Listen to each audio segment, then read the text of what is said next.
which I've been thinking about. Now, November 1 is tomorrow. Correct. And it's November 1 is the time where players are allowed to talk to other clubs about their contractual situation 12 months out. But because it is 12 months out, it really doesn't mean much, Jim. When we're talking about the 2024 season. Well, it's a ridiculous system anyway. Well, it is. So players that, all the players that are up to talk to other clubs, it doesn't mean anything for next year. Most of these players will be signing contracts if they do decide to leave their club, signing contracts for 2025. Yeah. So it's really a bit of a fizzer, isn't it? Well, the only thing that happens then is that everyone just agitates to get out early if they can. Yeah. Actually, not everyone. Some people. Some. Do. Yeah. Some. But that I think it has, but that rarely happens now, doesn't it? I'm trying to think of a situation where someone signed in advance and they were able to wiggle their way out. Yeah, well, there can be that, but generally players have stayed where they, where they are, unless they're a club that they desperately want to get out of. Yes, like if and they will agitate. Yep. But I'm going to throw a question at you on some of the 5'8" that are up. So you've got Tom Dearden, Jerome Luai, Ezra Mam, Luke Keary. Now all those players are up tomorrow, are allowed to talk to other clubs. Yep. Let's throw Zach Lomax into the question. Right. Who would you go for? Well, it always, as I say in the afternoon show all the time, every player's worth buying. Just depends what price you get them at. Right? Well, just in those four players, you are looking at 800 plus. They will all be very expensive players.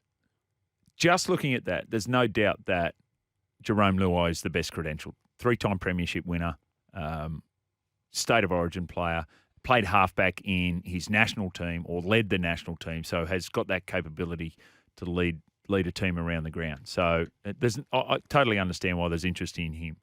I'm going to throw a question back to you on that. Hand on heart, do you think Jerome Luai will leave the Penrith Panthers? Gut feel?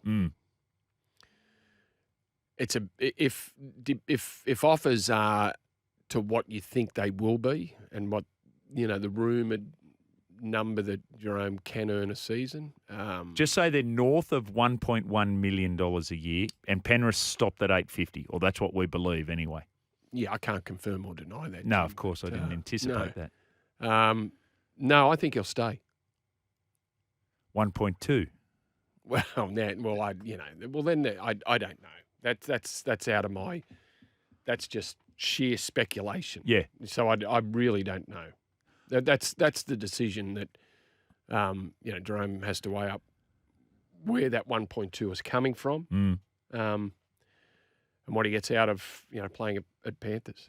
We'll speak to Michael Carayannis about this very shortly. But the other name that just pops out at me now, Ezra Mam. Ezra Mam. Wow. I mean, they're saying he's on 250. Oh, we're going to triple that. And I'm like, is 750 enough for Ezra Mam? You want to get some third-party deals up there at Brisbane, and we know that they've done that in the past. But Ezra Mam, what a player. Yeah, what a player. And looked like, because it was only the year before last where there was a three-way battle for the 5'8" spot. Yes. Tyson Gamble, Billy Walters, Ezra Mam. Ezra Mam hadn't played first grade, looked like, but, having seen a little bit of Ezra Mam, you thought, well, he's the one that's got something special. Yeah. The other two are very good, good players, but Ezra Mam produced something grand final night that should have won Brisbane a comp. Prior to Nathan's last 20 minutes, which was arguably the greatest 20 minutes in any grand final, the previous 10 minutes from Ezra Mam was the greatest 10 minutes of any individual player in a grand final. 3 tries. Unbelievable. And good try. Not just tries. No. Left that right side, just ripped the right side of Penrith defence open. Yep. And it's, it's a pretty good side. Like when you had a look at the players, Nathan, Isaiah Yeo, there was, players beaten that generally don't miss tackles. Michael Carayannis next. And now on Breakfast with Vossi and Brandy, the back page with Michael Carayannis. There you go, Michael. You heard the question from Brandy. We'll throw it at you. Who are you going for out of those 5'8"? What are you anticipating happening tomorrow, November 1? Yeah, good morning, guys. Yeah, it's an interesting one because for the first time, November 1, it's been a bit of a joke, the deadline, but this year, excuse me, it's serious. The NRL have warned clubs and players that you breach that November 1 deadline, then there will be proper sanctions. But, yeah, I think Jerome Luai is such an interesting one because his worth is vastly different to at Penrith compared to somewhere else. I'm not sure there's going to be a huge market for Jerome at that 1.1, 1.2, but all it's going to take is one club. You look at, speculation around Canterbury, speculation around the West Tigers. The Dragons won't be keen on Jerome Luai, so I think Jerome probably stays at the Panthers. I'm just not sure if that big money or mega money deal will be there elsewhere. Ezra Mann's an interesting one because Brisbane also have Adam Reynolds off contract. I think the Dragons will circle Ezra Mann, the Raiders as well.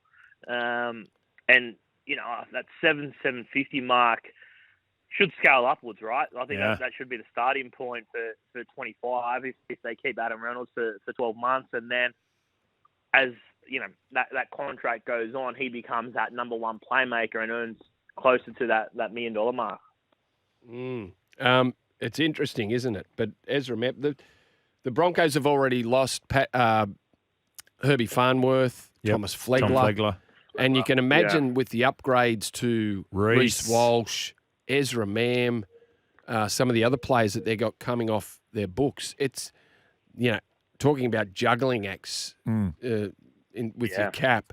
Like they've got big names that can command after this season, big money. Already signed. Jordan Ricky's another one. Kirk Capewell's on. Kirk off. Capewell, yeah. Payne's been upgraded to mega money.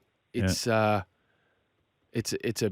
tough thing that it will happen to Brisbane. Like they'll get to the end of next year and they'll have to shed players because of the upgrades that they're seeing with their players, and rightly so. They demand top dollar. Yeah. Yeah, Adam Reynolds is a bit of a conundrum for him, isn't it, fellas? Because you can't lose Reece Walsh, you can't lose Ezra Mann. Jordan Ricky looks like he's going to be an elite back rower. So where do you see Adam Reynolds in the future now? Like this is a similar situation that Sydney encountered. Does he stay for? Ideally, I think you'd like to try and extend him by 12 months for 25, and then that would potentially be it, or you just wait and see and roll him on year by year. But that's an interesting situation that the Broncos are going to have to face. Well, I think you'd roll him on year by year. Well, when though? Like when do you roll it? When do you give him the assurance that yes, we're going to give you a contract in 2025, but we can't tell you until midway through 2024? Like, do you do that? That makes it tough on the athlete. Here's the other thing. What about post-football? He's not far away from that, Michael. Could they see him working in a capacity there at the Broncos? I certainly could. No doubt. I think if that's what he wants to do, and apparently him and his family are settled in Brisbane, no doubt will he transition into an off-field role at the Broncos. You're a Dragons fan. Zach Lomax at 5'8". Well, it's impossible to stop now. It's out. It's out that he's a Dragons fan. Yes. Not for me. Not for me, Zach Lomax. I think, some of his decision making, we've seen he's like, there's nothing wrong with his skill set, right? He's unbelievably skillful, but I just don't think he's got the temperament and the decision-making abilities to be a first-choice half. I'd love to see him get some clean ball from some decent halves and get some one-on-one matchup with some centres, which we don't see enough from Zach Lomax. I think he'll definitely train the part of the preseason at fullback. I think fullback, could potentially work. I'm just not sure if he's got the K's in the legs to have that big body presence at the back. But when they re-signed him on this, what was it, 6-year deal or whatever, it was with the idea that he was going to be the club's long-term fullback. But I can't see him transitioning into the halves. So this is the great challenge, isn't it, for the coach? If you can convince, sorry, Jim, if you can convince someone that you can play fullback, it's a big uplift in your money.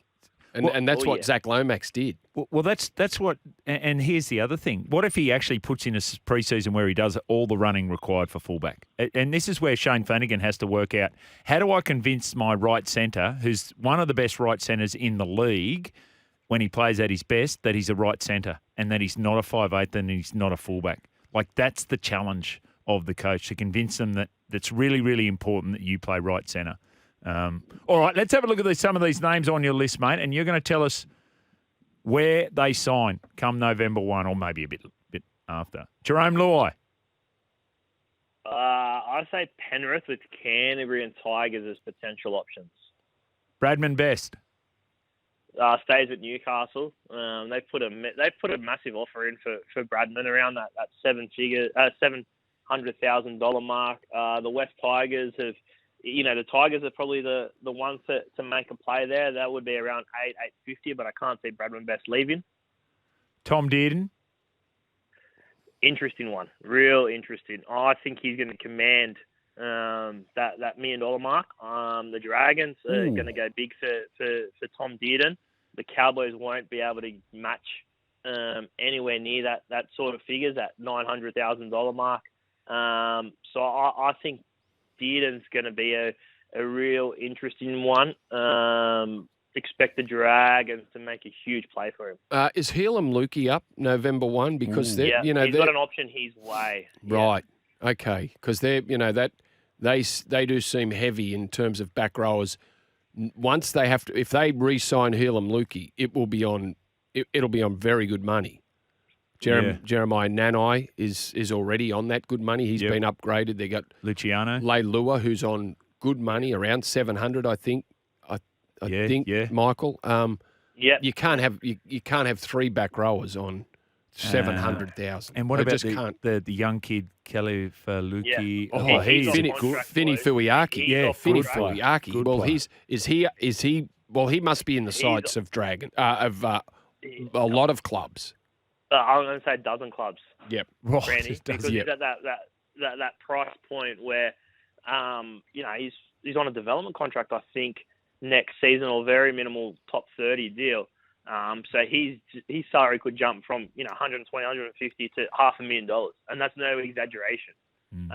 So something's got to give there at the it does at the North Queensland Cowboys, and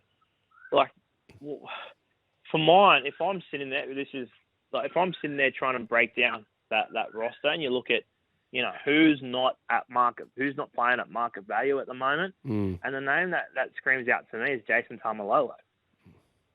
Yeah, well, that's right. The $1 million, 4 years left.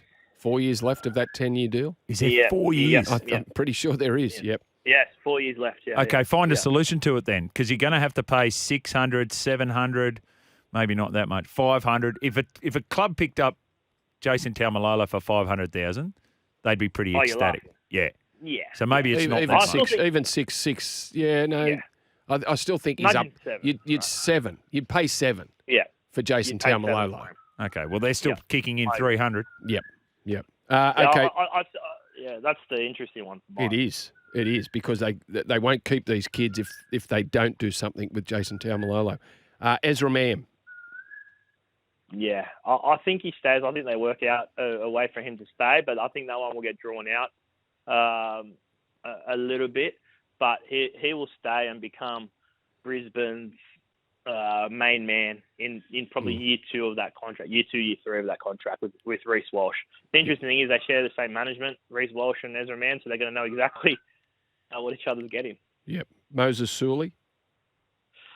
The elements of the Tigers are keen to get him back. They want to go back. They want to go back there.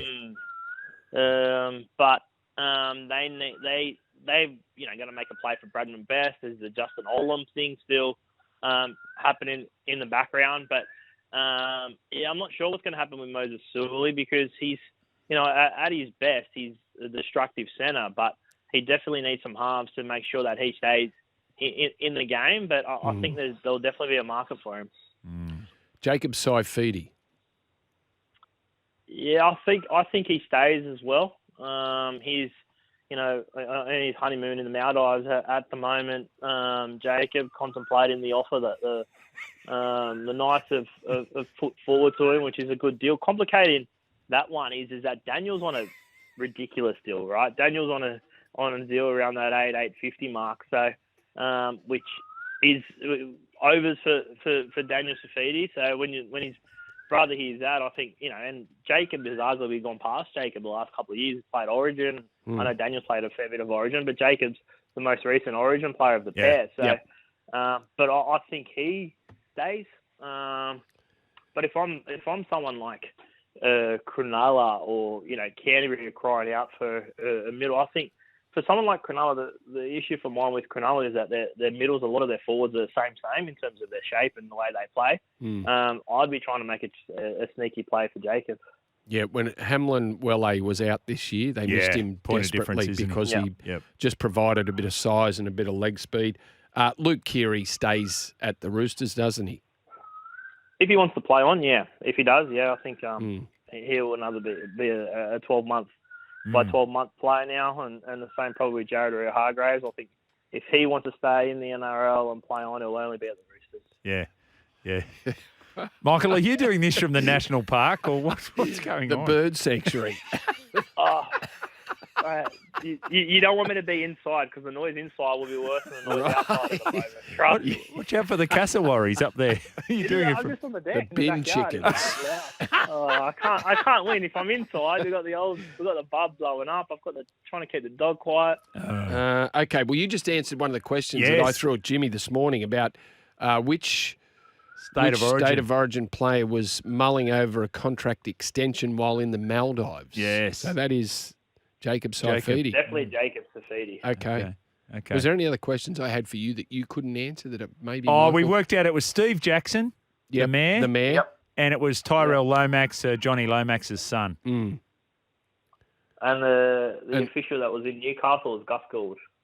Oh, was he? We didn't ask that one. Ooh. And ET, is ET getting a ground named after him? I'm not sure about that one. No, I'm not sure. Oh, that's right. What happens when you write the column with someone else? If they got it wrong. Oh no, that wasn't me. No, that wasn't Doggies ones. They're not from Sunday, boys. That's from Monday. That's the dog. Was it? Oh, I'm confusing my column. Sorry, Michael. I'm giving them. Sorry, Michael. All right, good on you, mate. Have a great. Happy Halloween. Oh yes. If anyone's, I've got some treats for anyone that's. No, they can't be dressing up, but the kids in the street get into it. So we'll have some stuff for them if they knock on the door. Very nice. You're a good man, Watch MC. out for the birds. Michael Carayannis there for the back page.